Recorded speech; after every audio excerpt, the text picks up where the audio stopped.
नमस्कार मित्रों, और स्वागत है आपका हमारा आर्यव्रत में। और इस वीडियो में हम आपको बताएंगे सनातन धर्म के बारे में। आखिर क्या है सनातन धर्म, कैसे इसकी शुरुआत हुई, किसने शुरुआत की, कैसे इसका पूरे भारत में विस्तार हुआ। तो चलिए शुरू करते हैं।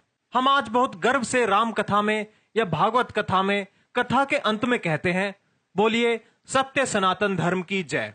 थोड़ा ये सोचे कि सनातन धर्म का अर्थ क्या है। सनातन अर्थात जो सदा से है, जो सदा से रहेगा, जिसका अंत नहीं है और जिसका कोई आरंभ नहीं है, वही सनातन है। और सत्य में केवल हमारा धर्म ही सनातन है। यीशु से पहले ईसाई मत नहीं था, मोहम्मद से पहले इस्लाम का मत नहीं था।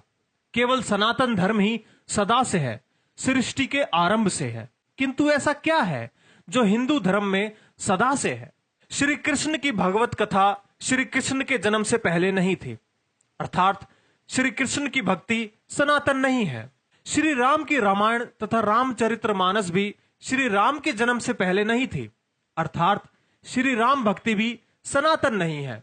श्री लक्ष्मी भी यदि प्रचलित सत्य और असत्य कथाओं के अनुसार भी सोचे तो समुद्र मंथन से पहले नहीं थी, अर्थात लक्ष्मी पूजन भी सनातन नहीं है। गणेश जन्म से पूर्व गणेश का कोई अस्तित्व नहीं था, तो गणपति पूजन भी सनातन नहीं है। शिव पुराण के अनुसार शिव ने विष्णु व ब्रह्मा को बनाया, तो विष्णु भक्ति व ब्रह्मा भक्ति सनातन नहीं है। विष्णु पुराण के अनुसार विष्णु ने शिव और ब्रह्मा को बनाया, तो शिव भक्ति और ब्रह्मा भक्ति सनातन नहीं है। ब्रह्म पुराण के अनुसार ब्रह्मा ने शिव और विष्णु को बनाया, तो विष्णु भक्ति और शिव भक्ति सनातन नहीं है। देवी पुराण के अनुसार देवी ने ब्रह्मा, विष्णु और शिव को बनाया, तो यहां भी तीनों की भक्ति सनातन नहीं रही। यहां थोड़ा विचार करें कि ये सभी ग्रंथ एक दूसरे से बिल्कुल उल्टी बात कर रहे हैं, तो इनमें से अधिक एक ही सत्य हो सकता है, बाकी झूठ। लेकिन फिर भी सब हिंदू इन चारों ग्रंथों को सही मानते हैं। अब इसे सौभाग्य कहें या दुर्भाग्य, इसका निर्णय मैं आप पर छोड़ता हूं। फिर ऐसा सनातन क्या है जिसका हम जय घोष करते हैं? वो सत्य सनातन है परमात्मा की वाणी। आप किसी मुसलमान से पूछिए परमात्मा ने ज्ञान कहां दिया है, वो कहेगा कुरान में। आप किसी ईसाई से पूछिए परमात्मा ने ज्ञान कहां दिया है, वो कहेगा बाइबल में। लेकिन आप हिंदू से पूछिए परमात्मा ने मनुष्य को ज्ञान कहां दिया है, हिंदू निरुत्तर हो जाएगा। आज दिग्भ्रमित हिंदू भी नहीं बता सकता कि परमात्मा ने ज्ञान कहां दिया है। आधे से अधिक हिंदू तो केवल हनुमान चालीसा को ही परमात्मा का ज्ञान बता देंगे। जो कुछ धार्मिक होते हैं वो गीता का नाम ले देंगे, किंतु ये भूल जाते हैं कि गीता तो योगेश्वर श्री कृष्ण देकर गए हैं। परमात्मा का ज्ञान तो उससे भी पहले होगा या नहीं, अर्थात वो ज्ञान जो श्री कृष्ण ने अपने गुरुकुल काल में अपने गुरु संदीपनी मुनि के आश्रम में पढ़ा था। जो कुछ अधिक ज्ञानी होंगे वो उपनिषद कह देंगे, परंतु उपनिषद तो ऋषियों की वाणी है, ना कि परमात्मा की। तो परमात्मा का ज्ञान कहां है? वेद, जो स्वयं परमात्मा की वाणी है, उसका अधिकांश हिंदुओं को केवल नाम ही पता है। वेद परमात्मा ने मनुष्य को सृष्टि के प्रारंभ में दिए। जैसे कहा जाता है कि गुरु बिना ज्ञान नहीं, तो संसार का आदि गुरु कौन था? वो परमात्मा ही था।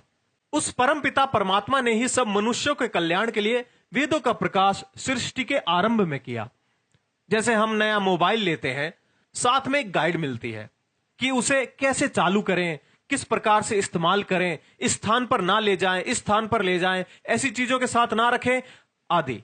उसी प्रकार जब परम पिता ने हमें यह मानव तन दिया और यह संपूर्ण सृष्टि हमें रचकर दी, तब क्या उसने हमें यूं ही बिना किसी ज्ञान व बिना किसी निर्देशों के भटकने के लिए छोड़ दिया?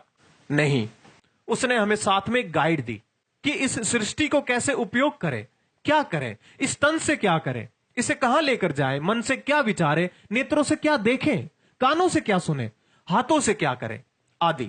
उसी का नाम वेद है। वेद का अर्थ है ज्ञान। परमात्मा के उस ज्ञान को आज हमने लगभग बुला ही दिया है। वेदों में क्या है? वेदों में कोई कथा कहानी नहीं है, ना तो श्री कृष्ण की ना श्री राम की।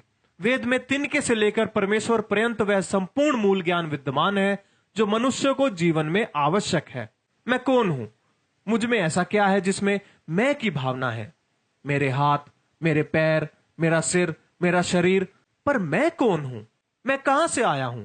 मेरा तन तो यही रहेगा, तो मैं कहां जाऊंगा? परमात्मा क्या करता है? मैं यहां क्या करूं? मेरा लक्ष्य क्या है? मुझे यहाँ क्यों भेजा गया? इन सब का उत्तर तो केवल वेदों में ही मिलेगा। रामायण, भागवत, महाभारत आदि तो सारी ऐतिहासिक घटनाएं हैं जिनसे हमें सीख लेनी चाहिए और इन जैसे महापुरुषों के दिखाए सन्मार्ग पर चलना चाहिए।